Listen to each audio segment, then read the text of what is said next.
అయోధ్యాకాండము 77వ సర్గము.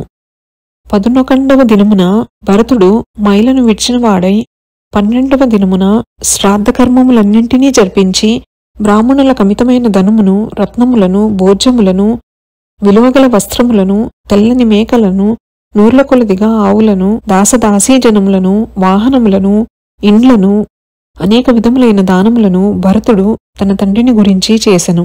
తరువాత 13వ దినమున రాజపుత్రుడు అస్తులను గ్రహించుట కొరకై వచ్చి గట్టిగా రోదించుచు చితి దగ్గరకు వచ్చి గద్గద కంఠముతో విలపించెను.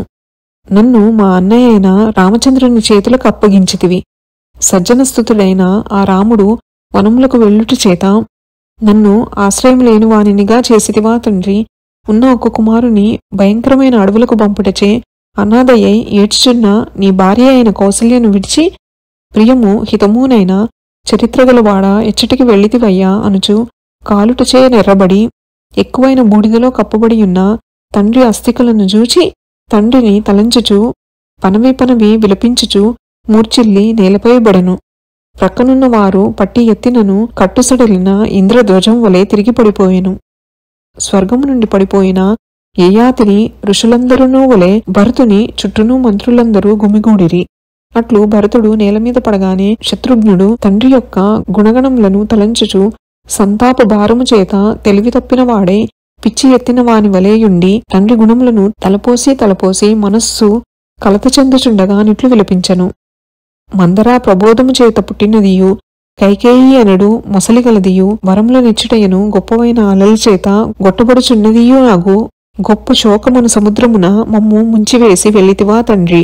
చిన్న బాలుడును సుకుమారుడును ఎల్లప్పుడూ నీ చేత లాలింపబడువాడునూ నగు భర్తుని విడిచి వెళ్ళుటకు నీకు మనస్సెట్లు ఒప్పినదో గదా తండ్రి.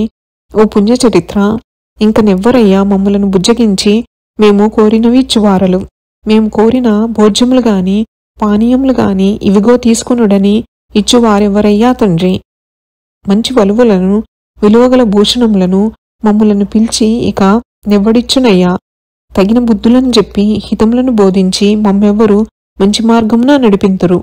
తొడమీద కూర్చుండబెట్టుకుని బుగ్గలను పునికి ముద్దు పెట్టుకొనుచు ఆదరముతో గారాభము చేయువాడెవ్వడు. నిన్ను విడిచి చెడక నిలిచిన ఈ భూమి అంత గట్టిదో గదా, ఇక ప్రళయకాలమున కూడా చెడిపోదు. ఇది కావలనా కుమారా, ఇది కావలనా ఎనుచు నీ విధముగా సంతోషముతో బలవంతముగా ఏది కావలనన్నను ఇచ్చువారెవ్వరు. తండ్రి స్వర్గమునకు వెళ్ళనట. సచ్చరిత్రుడైన రాముడు అడవిదారి బట్టెనట.